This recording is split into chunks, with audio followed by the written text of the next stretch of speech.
नमस्कार, मैं कमलेश कबीर आपका एक बार फिर स्वागत करता हूं इस नए एपिसोड में। आज के इस एपिसोड में हम बात करेंगे कर्नाटका की। 3-4 दिन पहले हमने बात की थी कि कर्नाटक में सब कुछ ठीक नहीं चल रहा। डीके शिव कुमार और उनके भाई डीके सुरेश दिल्ली पहुंचे हुए हैं और उसी वक्त बजट सत्र भी चल रहा था। डीके शिव कुमार की मुलाकात जो है वो सोनिया गांधी के साथ भी होती है और मल्लिकार्जुन खड़गे के साथ भी होती है।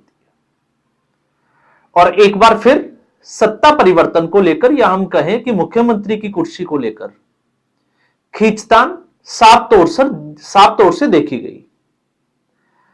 अब जब हम नवंबर क्रांति से अब तक का देखते हैं तो अब मुझे लगता है कि फरवरी महीना कांग्रेस पार्टी के लिए कर्नाटक में स्थिति सब कुछ ठीक नहीं होने वाली, ऐसा हम कह सकते हैं।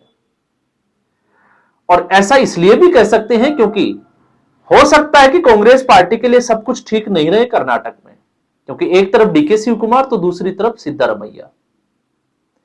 सिद्धारमैया एक तरीके से हाईकमान को नजरअंदाज करते हुए हम कह सकते हैं कि चैलेंज दे रहे हैं कि वो कुर्सी छोड़ने के लिए तैयार नहीं है।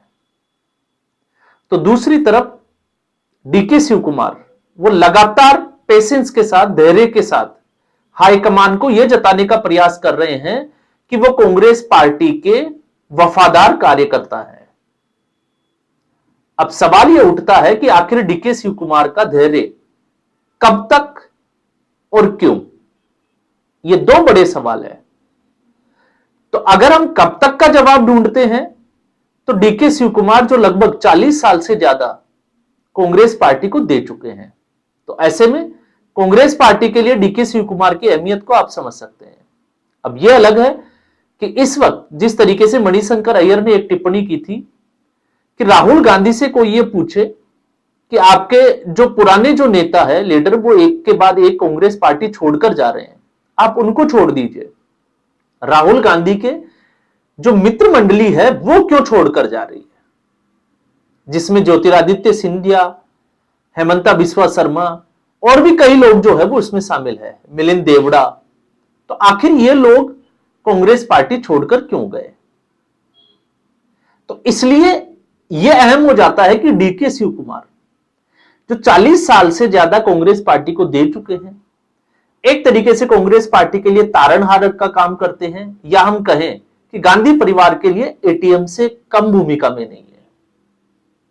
खबर यह थी कि भारत जोड़ो यात्रा के दौरान जितना भी जो खर्चा हुआ वो डीके शिव कुमार ने किया। तो आप इसी से अंदाजा लगा सकते हैं कि डीके शिव कुमार कांग्रेस पार्टी की जरूरत क्यों है, गांधी परिवार की जरूरत क्यों है।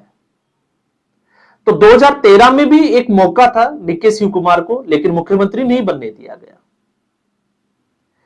तब भी वो कांग्रेस पार्टी छोड़कर नहीं गए। और फिर उसके बाद में 2023 के विधानसभा चुनाव में कांग्रेस पार्टी को वापस से सत्ता में लाने का अगर किसी व्यक्ति को क्रेडिट जाता है तो वो है डीके शिव कुमार। लेकिन कांग्रेस पार्टी ने 2018 की एक बड़ी गलती से सबक नहीं लेते हुए, और वो गलती जो राजस्थान में की थी, जिस तरीके से सचिन पायलट और अशोक गहलोत के बीच में 2.5 साल का सीट शेयरिंग का एक फॉर्मूला अपनाया, एक वादा किया गया और 2.5 साल के बाद उस वादे को पूरा नहीं किया गया। और जब वादा पूरा नहीं हुआ तो उसके बाद में सचिन पायलट ने अपनी ही पार्टी में अशोक गहलोत के खिलाफ मोर्चा खोल दिया, और जिसकी अंत जो है वो मानेसर कांड से हुई। अब उस वक्त भी सवाल यह था कि क्या सचिन पायलट कांग्रेस पार्टी छोड़कर भारतीय जनता पार्टी के साथ चले जाएंगे या फिर तीसरे फ्रंट के रूप में काम करेंगे।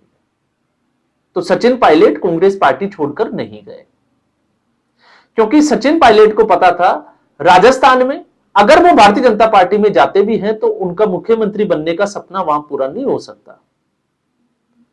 लेकिन उसका हश्र यह हुआ कि कांग्रेस पार्टी सत्ता से बाहर हो गई।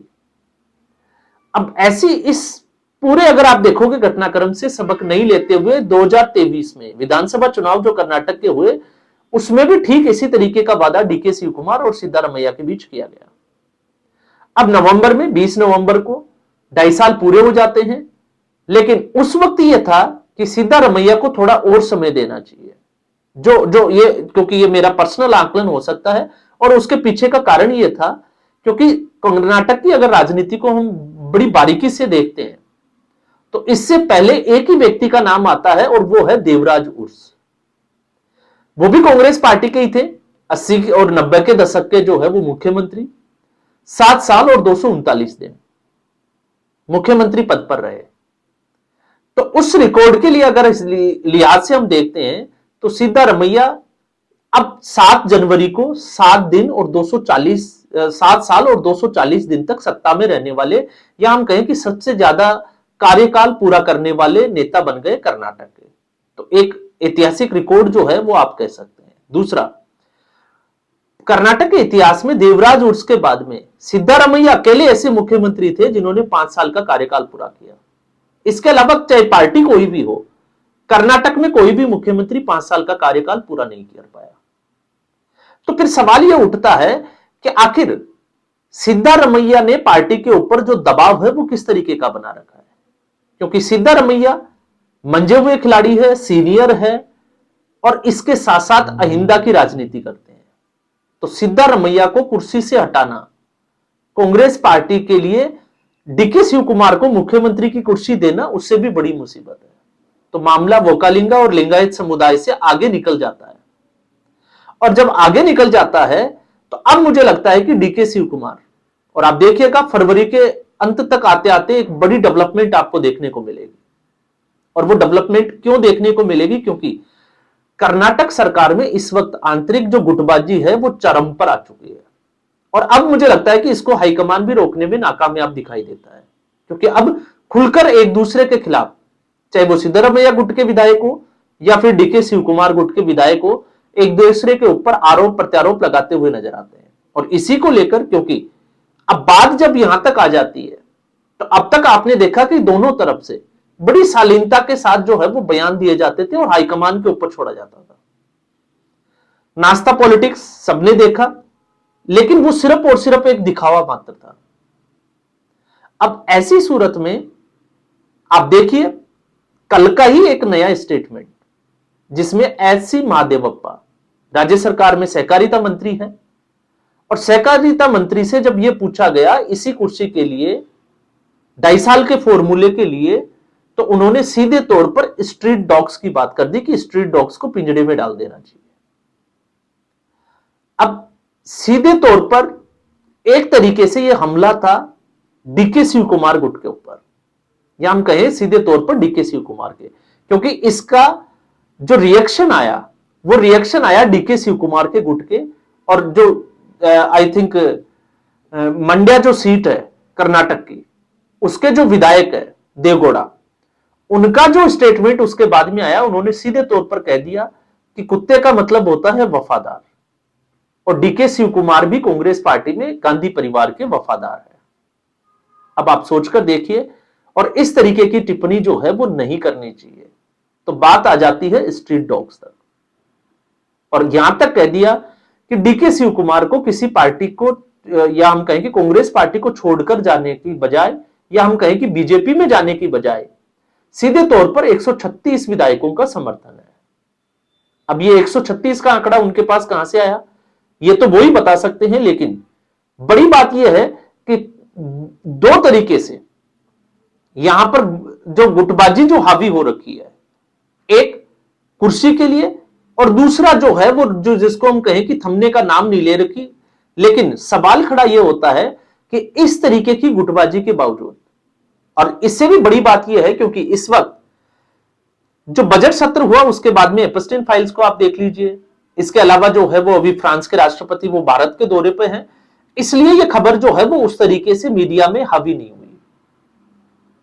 आप सोचकर देखिए कि आने वाले 1-2 दिन जो है वो इस तरीके की अगर टिप्पणी चल रही है, तो इसके बाद में जब यह खबर मीडिया के पास या मीडिया में जब ये लौटेगी और जब ये तूल पकड़ेगी, तो आप सोचकर देखिए कि हाईकमान की उस वक्त स्थिति क्या होगी। क्योंकि कांग्रेस हाईकमान की हालत यह है, अभी हमने कल ही एक वीडियो में बात की थी भूपेन बोरा की, आसाम से। भूपेन बोरा 30 साल से अनुशासित, ये और दूसरा अगर हम कहें तो एक तरीके से सीरियस नेता, जो कभी भी राजनीति को मजाक में या मनोरंजन का साधन नहीं मानते हैं। ऐसे नेता जो कांग्रेस पार्टी के अध्यक्ष रह चुके हो और कांग्रेस पार्टी की कैंपेनिंग जो कमेटी है उसके चेयरपर्सन हो, और वो व्यक्ति लगातार जो है वो उपेक्षित हो रहा हो, राहुल गांधी से उसकी बात नहीं हो रहा हो, और मजबूरी में उसको फाइनली जो है वो इस्तीफा देना पड़े, और इस्तीफा देने के बाद में राहुल गांधी उनसे 15 मिनट तक बात करे लेकिन वो मानने को तैयार नहीं है।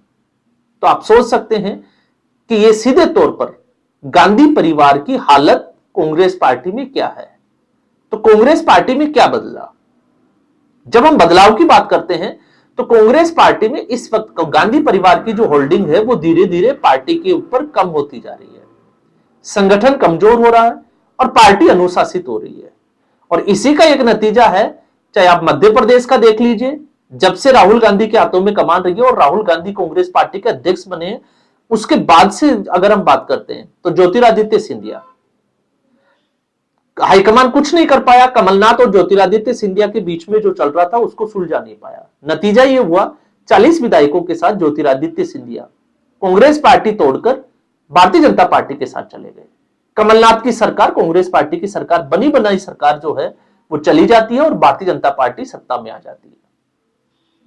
इसके अलावा राजस्थान का मैंने उदाहरण दिया, और फिर पंजाब भी जो है वो उसमें एक बड़ा उदाहरण हो सकता है, क्योंकि दलित कार्ड खेलने के चक्कर में और नवजोत सिंह सिद्धू के, हम एक तरीके से हम कह सकते हैं कि नवजोत सिंह सिद्धू की जो बातें थी उनका इन्फ्लुएंस इतना था गांधी परिवार के ऊपर कि उन्होंने कैप्टन अमरिंदर सिंह को नजरअंदाज किया, और नतीजा यह हुआ कैप्टन अमरिंदर सिंह भांप चुके थे कि कुछ गड़बड़ होगा, बेइज्जती होगी, उससे पहले ही इस्तीफा दे दो।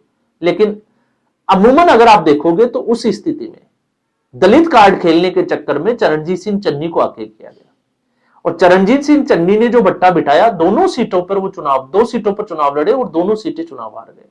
तो आप समझ सकते हैं कि पंजाब में भी क्या स्थिति बनी। अब ऐसी स्थिति में एक बड़ा राज्य, अगर ये कर्नाटक हाथ से निकल जाता है कांग्रेस पार्टी के, और वो भी अपनी ही गलतियों के कारण, तो आप सोचकर देखिए कि इसके लिए जिम्मेवार कौन है। अब आप सीधे तौर पर मल्लिकार्जुन खड़गे के ऊपर ये सारा ठीकरा फोड़ के, या हम कहें कि आप जो है वो टाल नहीं सकते, कांग्रेस हाईकमान को इसमें इंटरफेयर करना पड़ेगा। और डीके शिव कुमार मुझे लग रहा है कि आने वाले 5 से 10 दिन के अंदर अंदर गांधी परिवार को इतना मजबूर कर देंगे कि इंटरवीन करना ही पड़ेगा। उसके बाद स्थिति क्या होगी वो एक अलग बात है, क्योंकि जिस तरीके से सिद्धारमैया जो जिस स्टैंड पर है, और वो मौके की तलाश में है, क्योंकि उनकी तरफ से बयान नहीं आ रहे हैं, उनके समर्थक मंत्री या विधायक भले ही बयान दे रहे हो, लेकिन सिद्धारमैया लगातार एक ही बात कहते आए हैं कि हाईकमान जो कहेगा वो करेगा। लेकिन सवाल ये उठता है कि क्या सिद्धारमैया इतनी आसानी से हार मान जाएंगे या कुर्सी छोड़ देंगे? अगर ऐसा होता तो वो अब तक कर चुके होते।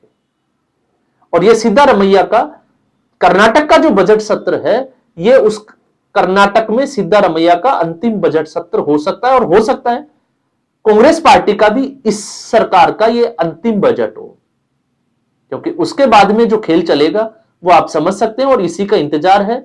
और तब तक जो है वो मुझे लगता है, क्योंकि नवंबर में जो बात हुई थी उस वक्त एक खबर आई थी, अगर आपको याद हो तो उस वक्त खबर यह थी कि इसको बजट सत्र तक खींचा जाएगा, बजट सत्र तक जो है वो फैसला लिया जाएगा कि कर्नाटक में कुर्सी जो है वो डीके शिव कुमार के पास जाएगी या फिर सिद्धारमैया के पास ही रहेगी। तो अब वो समय भी आ चुका है। बाकी जो है वो दोनों फैक्ट्स मैंने आपको बता दिए थे, उसमें भी हम बात कर चुके थे। तो अब सीधा सा है कि अब तक जो है वो धैर्य के साथ जो लड़ाई लड़ी जा रही थी, अब इसमें बात आवारा कुत्तों तक आ चुकी है। अब इसमें कौन है क्या है ये तो कांग्रेस पार्टी के नेता ही बता सकते हैं, लेकिन इतना जरूर तय है कि कांग्रेस पार्टी अपनी अनुशासनहीनता की वजह से कई बार जो है वो बैकफुट पर चली जाती है, और इसमें भी वही दिखाई देता है। तो आज के एपिसोड में बस इतना ही। उम्मीद करूंगा वीडियो एपिसोड आपको पसंद आया होगा। वीडियो को लाइक करें, शेयर करें, चैनल जरूर सब्सक्राइब करें। धन्यवाद।